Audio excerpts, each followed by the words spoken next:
Hola, ¿qué tal amigos de Proyecto Grado Cero? Bienvenidos a una emisión más. El día de hoy, aquí en el Instituto de Investigaciones Jurídicas, tenemos el honor de estar con el doctor Jordi Mundó, quien me expuso un tema, una ponencia llamada Propiedad, Apropiación y Desposesión, en un ciclo de conferencias organizadas en el Instituto de Investigaciones Jurídicas, denominado Derechos y Democracia y Pueblos. Bienvenido, doctor. Hola, buenas tardes, muchas gracias. Recordamos su ponencia dentro de este ciclo de conferencias, la cual se trató sobre propiedad, apropiación y desposesión y se relacionó con la libertad. ¿Podría hablarnos un poco acerca de esta evolución del concepto de propiedad y su diferenciación con la posesión? Sí. Bueno, el fondo de mi intervención tiene que ver con la idea de libertad, con la idea de libertad republicana, democrática. La cuestión es que a menudo estamos acostumbrados a pensar conceptos como el de libertad como conceptos que ya están establecidos y que solo tenemos que discutir acerca de significados que supuestamente todos compartimos. Y el concepto de libertad es un ejemplo clarísimo de concepto que está históricamente indexado, es decir, en función de distintos contextos históricos y de distintos contextos normativos, el concepto de libertad tiene significados muy distintos y en ocasiones incluso contradictorios. Luego, para entender bien históricamente cómo ha sido el concepto de libertad, hay una noción que es fundamental, que es la noción de propiedad. Históricamente, en la tradición republicana democrática, libertad y propiedad han ido íntimamente ligadas. Una persona no es completamente libre si no tiene un sustento material, el acceso a medios de subsistencia que lo hagan realmente autónomo. Luego, eso requiere de una conceptualización de la libertad muy peculiar. No puede conceptualizarse, por ejemplo, la libertad como mera no interferencia en las acciones o en las decisiones de las personas. La libertad en este sentido, además de eso, es que esta interferencia no puede ser arbitraria, no puede uno estar sujeto a la voluntad puramente arbitraria de otro. Y la forma de asegurar esto históricamente ha sido a través de disponer de medios propios de subsistencia en distintas formas. Luego, para entender esto, es interesante rastrear el concepto de propiedad, porque si para que haya libertad en sentido republicano democrático se requiere de la propiedad, es interesante entender qué significa propiedad. Y en este caso nos encontramos con un término que también está sujeto a controversia, porque resulta que si nosotros examinamos la forma habitual de entender la propiedad, cómo nosotros manejamos la propiedad de una forma, digamos, no elaborada, no demasiado teorizada, en general damos por supuesto que la propiedad se puede definir como la posesión exclusiva y excluyente de algo. Luego, esto es muy curioso porque esta concepción de la propiedad es una concepción muy reciente, apenas tiene 300 años esta concepción. En cambio, la concepción de la propiedad en un sentido, digamos, más rico, más profundo, previa a esta simplificación, que por ejemplo quedó muy marcada con Blackstone a finales del siglo XVIII, cuando rastreamos a distintos momentos históricos de la propiedad ligada a la tradición republicana democrática, nos damos cuenta que, por ejemplo, si examinamos qué sentido tenía propiedad y vamos al vocablo latín que le da origen a lo que hoy llamamos propiedad, tanto en el idioma español como en inglés, etc., el concepto originario era el de dominium. Luego, el concepto de dominium, como ya nos mostraron los varios autores medievales y tardomedievales, era un concepto muy complejo, que al menos tenía dos grandes aspectos muy relevantes. Por un lado, dominium era la capacidad de control sobre uno mismo, la potestad sobre uno mismo. Uno, para poder actuar, debía de tener un dominio sobre sí mismo. Y luego hay la otra parte que no es independiente de esta. que es la de dominium, era el dominio sobre cosas externas.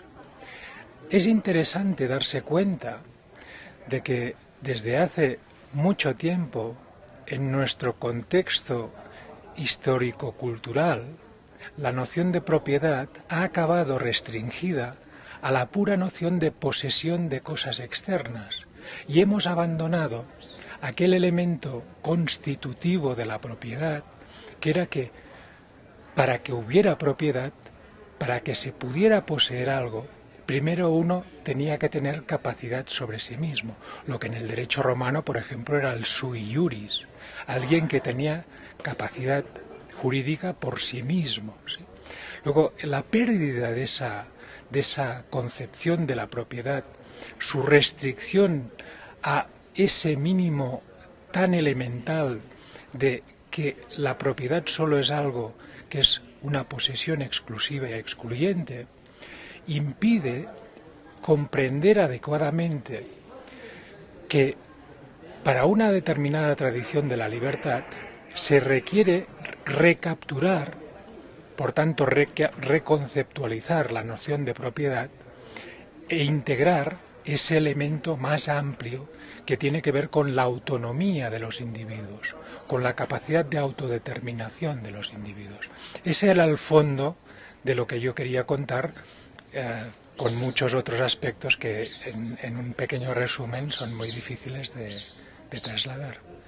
Así es, incluso habló de un ejemplo muy interesante acerca del trabajo, cómo llegamos a tener solamente nuestro trabajo. Para algunas personas llegan a tener su trabajo solamente como la única propiedad que tienen, la tienen que vender y se venden a sí mismos, se esclavizan. Claro. ¿Nos puede explicar este aspecto que nos expuso en la conferencia? Eso tiene que ver con algo que, visto históricamente, es una teorización muy exótica, pero esa teorización exótica para nosotros es común hoy, forma parte del sentido común habitual a la hora de pensar muchos problemas y tiene que ver con la importancia de la teoría económica neoclásica. La teoría económica neoclásica, aunque digamos conozcamos o no los detalles técnicos de cómo está elaborada, está sustentada sobre principios que, puesto que pretenden sostener la idea de que una sociedad llega a una situación de equilibrio cuando llega a una situación de eficiencia, y la eficiencia es medida por el óptimo de Pareto, esta situación de equilibrio social se consigue partiendo del supuesto de que cualquier bien debe poder comprarse o venderse, o en su defecto alquilarse. Y esto es muy interesante porque hay bienes materiales externos que entrar en esta categoría de comprarse, venderse o alquilarse resulta fácil, pero hay algo que se ha conceptualizado como un bien, pero que es muy peculiar, que es el trabajo.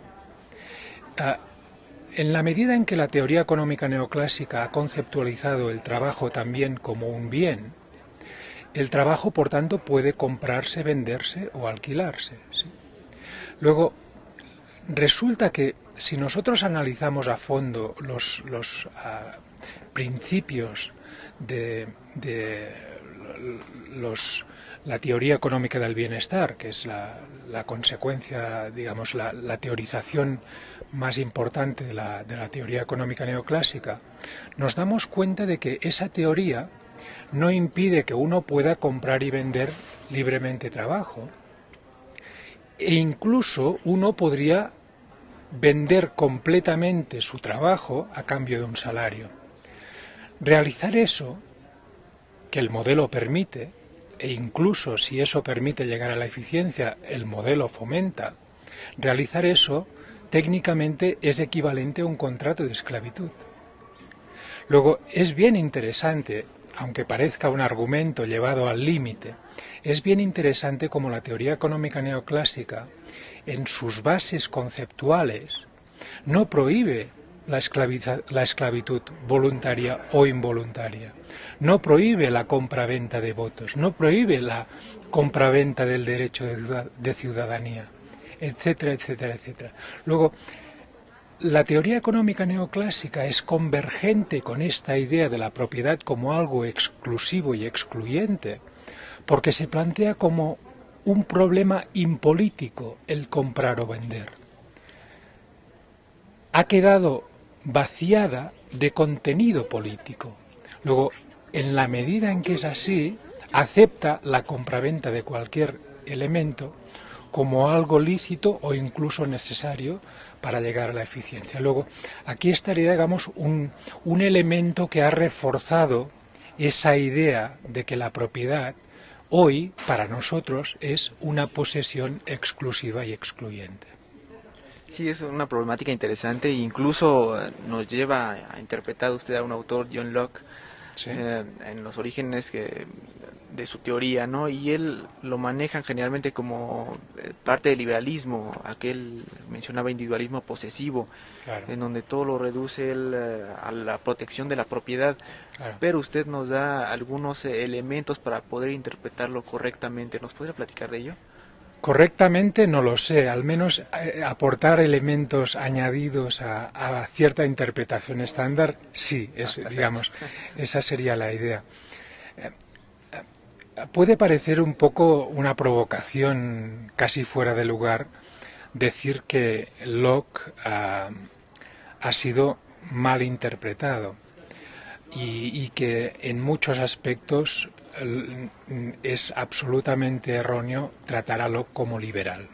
Y eso requiere una explicación absolutamente necesaria en nuestro contexto, puesto que, como usted me pregunta, Locke ha sido visto como incluso el padre del liberalismo. El asunto tiene que ver no solo con Locke, sino con muchos otros autores, y es el hecho de que sobre todo durante el siglo XIX y en parte en el caso de Locke durante parte del siglo XX, ha habido una coyuntura hermenéutica, una coyuntura interpretativa de la obra de Locke que lo ha acabado conceptualizando como un autor liberal. Y eso es muy interesante de observar porque en sentido propio Locke no puede ser liberal, por la sencilla razón que la categoría liberal es una categoría que nace a principios del siglo XIX. Usted no encontrará ninguna referencia en ningún sitio de liberalismo antes del siglo XIX. Luego, el concepto liberal es un concepto muy posterior a Locke. Luego, categorizar a Locke como liberal es cometer un anacronismo histórico bastante grave. Sería muy largo contar qué le pasó a Locke para que hubiera acabado siendo calificado como alguien indudablemente liberal, pero usted se refería a la noción de individualismo posesivo y ese es un punto importante. Un autor como Macpherson, que escribió en los años 60 del siglo XX el libro sobre la teoría política del individualismo posesivo, incluía a Locke junto con otros autores en una tradición que él llamaba del individualismo posesivo de mercado, que según él surgió durante el siglo XVII y que comprendía la interacción de los humanos como una interacción en contextos de mercado según la cual las motivaciones por las cuales se movían era para conseguir su utilidad. Es decir, entendía a los humanos como recipientes de utilidad y actuaban para maximizar su utilidad. Luego, esa categorización de Locke es muy arriesgada. La verdad es que en su momento la teoría de Macpherson fue vista como muy extravagante. Es muy interesante darse cuenta que al poco tiempo esa interpretación extravagante se pasó a considerar una interpretación estándar sobre Locke y otros autores. Bueno, si hacemos el ejercicio de analizar a Locke no desde hoy hacia atrás, anacrónicamente, como se ha hecho digamos, en el caso, por ejemplo, de Macpherson y otros autores del siglo XIX, sino analizar a Locke desde atrás, es decir, tratando de entender qué tradiciones heredó, qué influencias recibió. Ese ejercicio que en la literatura de los últimos 30 años algunos autores han ido realizando, nos ayuda a entender cosas muy relevantes. Por ejemplo, entre muchas otras, que Locke forma parte de una tradición del derecho natural. Pero no cualquier tradición del derecho natural, sino una tradición del derecho natural que se basa en la libertad natural. Y dentro de la libertad natural, no cualquier tradición de la libertad natural. Por ejemplo, él no está en una tradición alienista de la libertad natural, sino en una tradición delegacionista de la libertad natural. Luego, analizando a fondo esas tradiciones que heredó Locke, y tratando de entender los conceptos que él utilizaba, en qué sentido podía él utilizarlos, dado el significado que heredó y cómo él transformó en algunos casos esos significados, nos damos cuenta de que, por ejemplo, cuando él utiliza la palabra propiedad, la utiliza en ese sentido rico que yo le decía antes. Por ejemplo, cuando él dice esa famosa frase de Every man has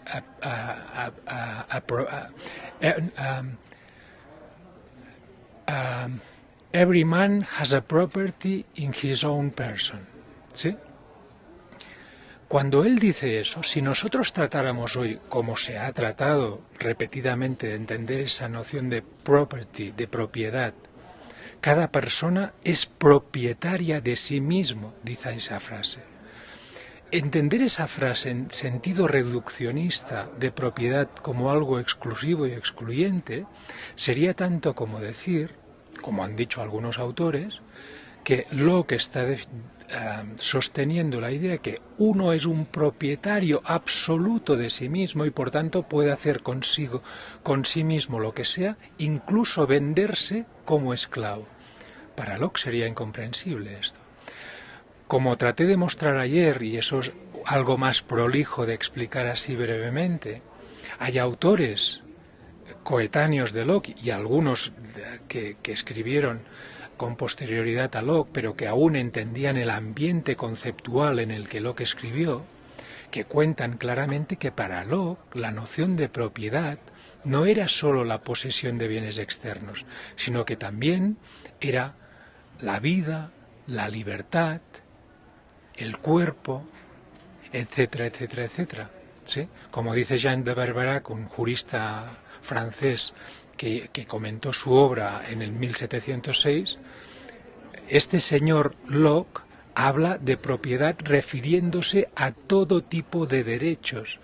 Luego, en el mundo contemporáneo ha habido un cambio radical en la conceptualización, ha habido una recategorización extraordinaria que hace que para nosotros hoy sea incomprensible, casi incomprensible, o violente mucho nuestra comprensión de un concepto tan corriente como el de propiedad, el que alguien nos diga que propiedad no es sólo posesión de bienes externos, sino que tiene que ver también con un elemento de dominio sobre sí mismo, de potestad sobre sí mismo. Y ahí, digamos, hay un campo interesante para empezar a pensar cosas, no tanto para rescatar a Locke per se, sino para tratar de comprender mejor las bases sobre las que se fundó el mundo moderno, que a menudo quedan oscurecidas por esta incomprensión que tenemos de los conceptos que fundaron este mundo en el que nosotros vivimos y que ahora, digamos, en ciertos aspectos se nos ha convertido en invisible, en incomprensible, en inteligible. ¿Sí? Se trata, en el fondo, de tratar de hacer inteligible este mundo moderno que hemos construido y de rescatar las mejores cosas que hay de este mundo. ¿Sí? Así es, y finalmente una última cuestión. ¿Sería contradictorio hablar estos términos de propiedad con lo que actualmente yo considero que está mucho de moda, los derechos humanos? Bueno, eso es ¿Una contradicción? Es que depende, volvemos un poco al asunto de fondo, o sea, según cómo se conciba la propiedad, claramente la propiedad puede ser un elemento de despojo de los derechos humanos, de imposibilidad de consumar los derechos humanos, ¿sí? Según cómo se conciba la propiedad, por ejemplo, en este sentido más rico, ligando la propiedad a la idea de un derecho de existencia social y político. Uno realmente no puede existir social y políticamente si no es materialmente autónomo, de algún modo. Eso contribuye a los derechos humanos, a reforzar los derechos humanos, a permitir el ejercicio de los derechos humanos.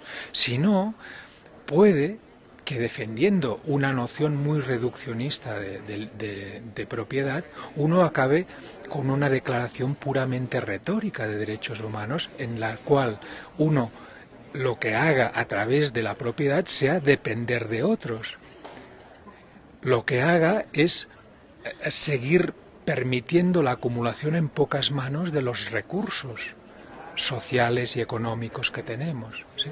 Luego, es un asunto, digamos, crucial para el mundo contemporáneo, recategorizar ciertos aspectos si es necesario, o utilizar conceptos equivalentes si esa recategorización ya parece imposible, pero precisamente para, por ejemplo, si uno pretende defender los derechos humanos, que no sean una declaración retórica, o que no sean, que aún sería peor, un camino que lleven a lo contrario del ejercicio de los derechos humanos, que es a una mayor subyugación y a una mayor dependencia.